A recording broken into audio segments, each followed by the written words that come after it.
Hello everyone and welcome back to Magic Mondays, and today we are covering Modern Burn Deck Tech. It's a low mana cost deck which is designed to deal 20 damage to your opponent as quickly as possible. And there are some answers for creatures and some creatures that deal damage quickly that we're going to go over right now. But first, let's cover over the mana base right now. So the deck has 4 mountains, 4 Inspiring Advantage, and 2 Sacred Foundries. These are the core of the actual mana producers. Now you'll notice that there's only 10 lands that actually generate mana for you. The remaining lands are all fetch lands. You have 4 Bloodstained Mire, 4 Wooded Foothills, and 2 Scalding Tarns. Now, the Sacred Foundry and Inspiring Advantage generate white mana, which is necessary for some of our spells we'll go over, as well as most of our sideboard. The basic mana base is very simple. It's only 20 lands, and only half of them generate mana, the rest of them fetch. For creatures, we have Goblin Guide. It's a 1 red for a 2/2 with haste, and whenever it attacks, the defending player reveals the top card of his or her library. If it's a land card, that player puts it into his or her hand. Now, that's actually good for us because it lets us see what the opponent's drawing next turn if it's not a land card. Good for the opponent because if it's a land card, they get the extra card advantage. But it's a worthwhile trade-off for being able to deal 2 damage on turn 2. We also have Monastery Swiftspear.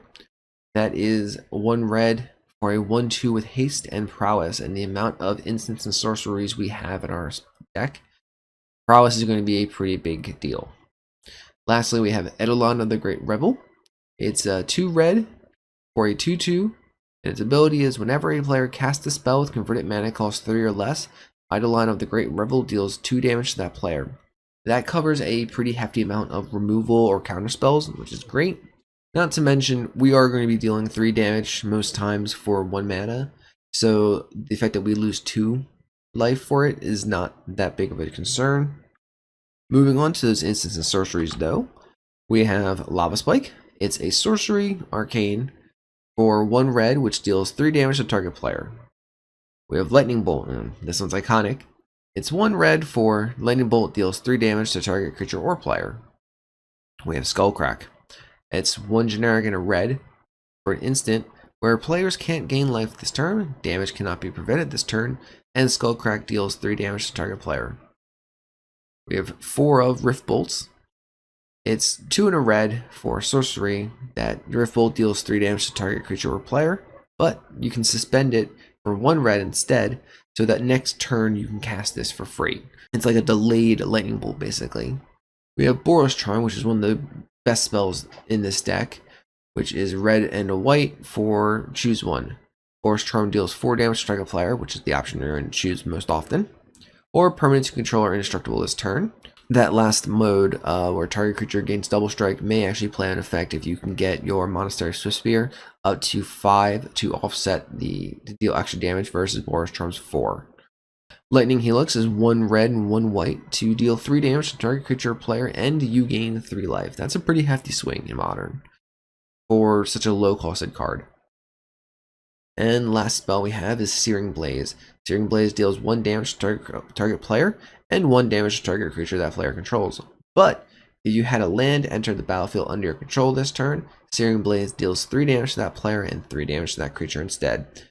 It is an instant, so you can play on your opponent's turn.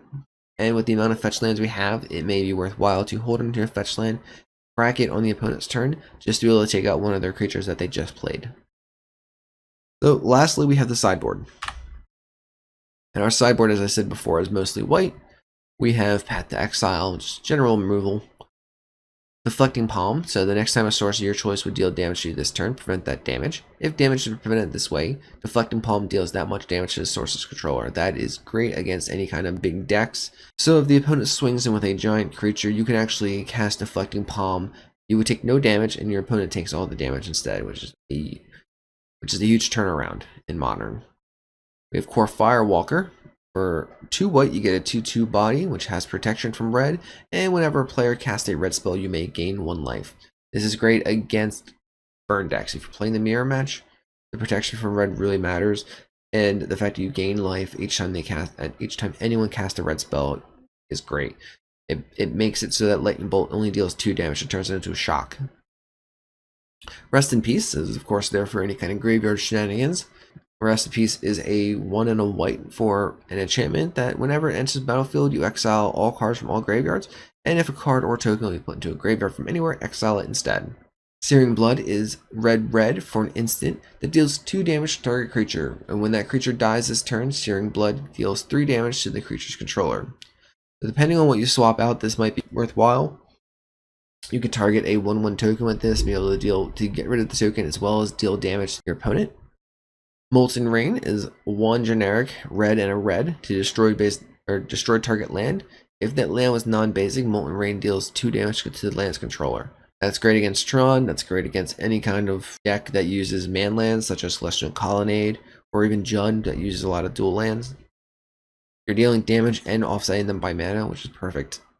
And lastly, we have Smash the Smithereens. It's 1 generic and a red to destroy target artifact. Smash the Smithereens deals 3 damage to that artifact's controller.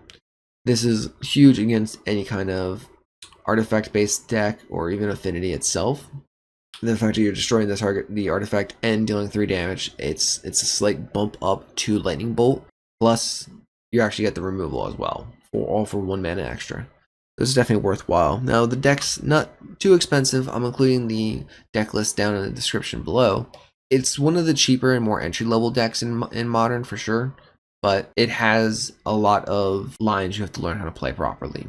I hope you guys will enjoy this deck tech video. I know it's a shorter one than normal. But make sure you guys subscribe. That way you can join the bonfire and get updated when I release new content. Leave a comment down below if you have any suggestions or anything like that, or if you have a deck you'd like me to go over. And just remember, have a great day and burn bright. I'll talk to y'all later.